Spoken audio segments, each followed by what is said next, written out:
It's always game day in Cleveland. Okay, so we've been talking a little bit about the roster. We talked about the Perry and Winfrey news in this edition of It's Always Game Day in Cleveland. I want to go back and ask you a question about the quarterbacks before we get to the helmets. And we brought up the subject of Dorian Thompson Robinson, DTR, and I'm wondering if they try to slip him onto the practice squad, would he make it through?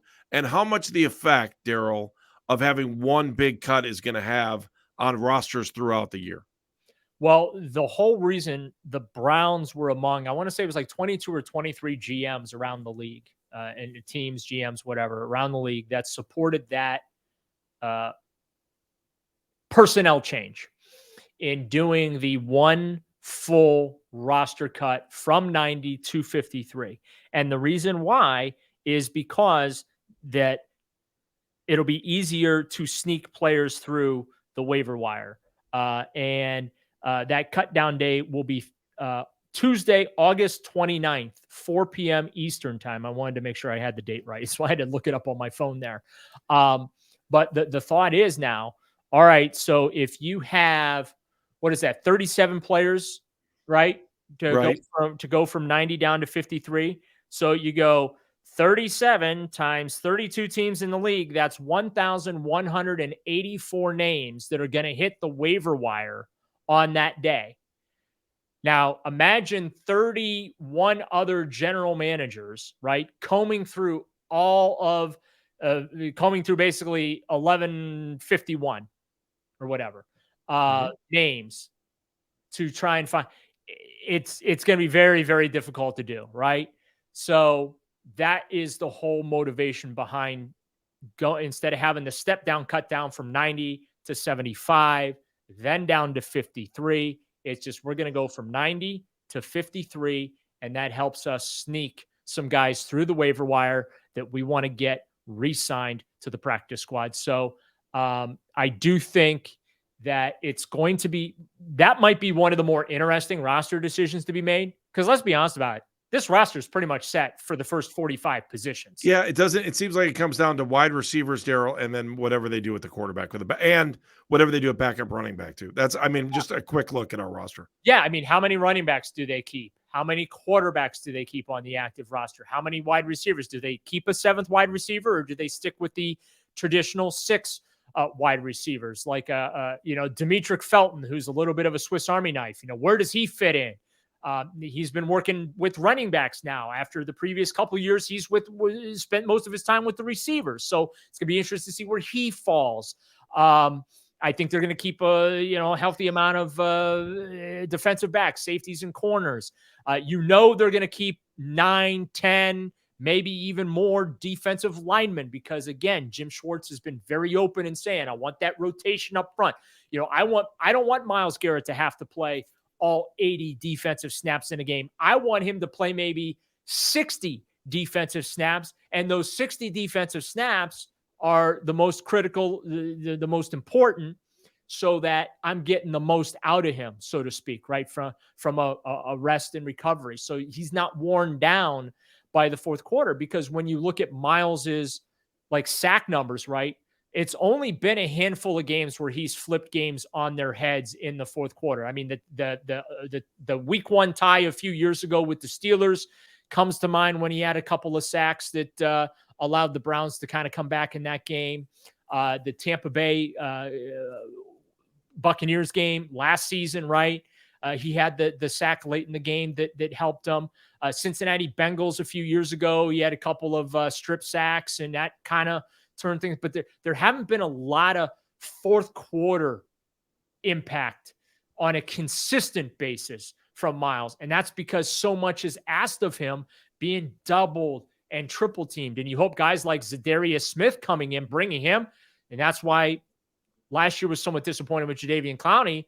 But the previous year with Clowney worked out beautifully because they had like 25, 26 sacks combined between them, because Clowney was able to take some attention away from Miles. And that's what they're looking from Zadarius Smith, except for they're going to play the defensive line a little differently now. It's going to be more of a one-on-one type of game. You go out there, you kick the butt of the guy in front of you. You don't worry about the other 10 guys around you and what they're doing. And we're going to take some of this, paralysis by analysis away from you, especially those guys in the secondary. You're not going to have to sift through all these scenarios in your head as plays are progressing.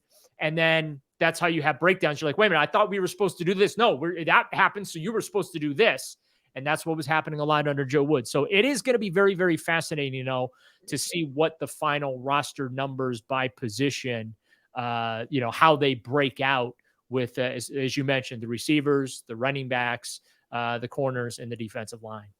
All right, so just quickly going back to Winfrey, not about the player, but the roster spot. Now, they'll probably bring in another player for practice. I don't even know that his roster spot was secure for the regular season, but how does that I mean, it looks like on paper, Tommy Togiai might move back up the depth chart, but that's an our lads thing, maybe more than anything else. Yeah. Perrion came in on the bubble to begin with, so now he doesn't even make it to camp. I think that I would anticipate that they're going to bring in a defensive lineman to fill that spot. I don't know that Tommy Togiai moving up the depth chart is making any waves. No. All right. So let's get to the other big story of the week, the helmet reveal. So they have a white helmet. They'll wear it for 3 games, primetime games primarily, right? Yeah. So, the striping ended up being brown, orange, brown instead of brown, white, brown. So that's too big of a story for the media right now. Everyone was talking about it. We're talking about it. This is the second straight podcast in a row. Is this really that big a deal? It's fun. I mean, hey, you know me, I love talking uniforms. It's fun. I agree. It's fun.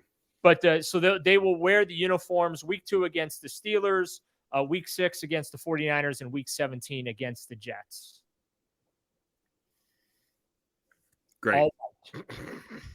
I mean, I'm excited, but at the end of the day, like I was reading the Bengals stuff about it. Yeah. And they're like, oh, we had a white helmet first. And I was like, whatever. Who cares? Like, does it really? And by the way, didn't the Browns actually wear a white helmet first? Yes. When they came into the league. So it's like, I mean, are we seriously, we're going to go back and forth about the stripes on the bank? By the way, should we have said, oh, nice job, Bengals, when you came out with your helmet that had nothing on the one side and a generic cheesy sticker that said Bengals on the other? Yeah. Well, I'll say this. The white throwback uniforms with the white helmet are better than the Browns traditional white uniform. I'm sorry. I said it. But I think that it is just such an amazing look. I because love it's so clean, or you just like it. It's so clean. It jumps off at you. I love that 1946 throwback uniform, and then you put the corresponding matching white helmet with that, because they wanted to wear this last year, but they couldn't because of the 2 shell rule. By the way, Seattle Seahawks unveiled their 80s, 90s throwback uniforms this week. Philadelphia Eagles have a bunch of teams. I guess we can call it throwback uniform season now around the National Football League. So we're seeing that where teams are jumping in on the way back machine because they have the opportunity now with this 2 shell rule. Because remember, like I think can you explain the 2 shell rule? What does that mean? So the 2 shell rule, it originally was just a 1 shell. So believe it or not, explain to me what a shell is. Explain to everybody what a shell is. Shell's the helmet. Okay. The helmet, the helmet base. So what happened is teams were allowed to have 2 helmets for each individual player. And that was a game helmet and a practice helmet. And the practice helmet was the backup helmet to the game helmet, in case, they had to get it reconditioned or something like that. Because that happens where helmets get reconditioned in the middle of a season and things like that.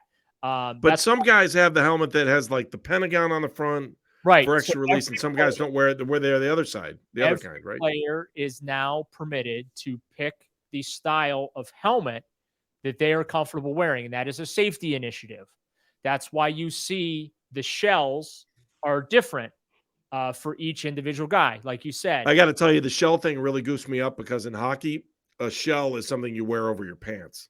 That's why I'm getting. That's why, I know what you're talking about for football, but I do know that if people follow other sports, right, like it gets goofy. So I'm glad you explained it because I don't know that everybody gets it. Yeah. So now they're allowed to have a secondary shell because, like the Bears, I think it was the Bears and Packers had problems because like their shells didn't match for throwback uniforms. So what they would do is, and the Browns have this too, where they could take the decals off the helmet. And this, so remember when the Browns did the gray numbers, the gray numerals on the side and the singular white stripe? So the Browns equipment staff had to go through each helmet, remove the Oreo stripe, put in the white stripe, put on the individual numbers on the sides of the helmet, swap out the face masks, all that. They had to do that for every single player. And then when that game was over and they went back to the normal helmets, they had to reverse the process. They had to take off the gray face mask, put the brown face mask back on, take off the gray numerals, take off the white stripe, put the Oreo stripe back on, polish them up so you can't even tell that the stickers had been changed and things like that. Well, now with the 2-shell rule, they can just have a secondary helmet. So the Browns could have, if they wanted to, they could have just done like an orange helmet, gray face mask with a singular stripe and said, that's our second shell. If that makes sense, right? But it makes total sense. Yeah. So they instead, though, they went with a white shell. And again, I think it looks beautiful. It's great. I do find the sponsorship that's associated with it somewhat hilarious, but I think it's funny too. We are cleaning the orange off our helmets with wipes that are used to clean men's posteriors. Nothing a little witch hazel can't take care of, my friend. That's what I always say. Did they miss the opportunity, Daryl? Did they miss the opportunity to put a logo or something on the helmet at this point, or go with a non-traditional stripe? I would have liked to see a different non-traditional striping on the helmet, but I get why they did what they did with it, and it does look great, and it matches those 1946 throwback uniforms perfectly. So I really have no criticisms of what they did and how they went about doing it. There should never be a logo on a Cleveland Browns helmet. I am a traditionalist in that regard. If the team name ever changes, even the numbers, I like the fact that the Browns are the only team in the NFL that wears a clean helmet with nothing on it. It is unique. It's special. The Chargers, they have the lightning bolt, and then they also have the numerals. I think it's in the numerals are in powder blue, and it's just such a beautiful look. But I like the fact that the Browns have the clean. Now, what would have been interesting if they put brown numerals on the white helmet. That would have been interesting, and I would not have objected to that. And Brownie the Elf on the shoulders. But we'll talk about that in another edition of It's Always Game Day in Cleveland. He's Daryl Ryder. I'm Andy Baskin for Meredith Kane, our outstanding producer. Thanks for watching. When we return, our next edition, Daryl live in Greenbrier as the Browns pack their bags and get ready for a little practice before the Hall of Fame game. It's Always Game Day in Cleveland.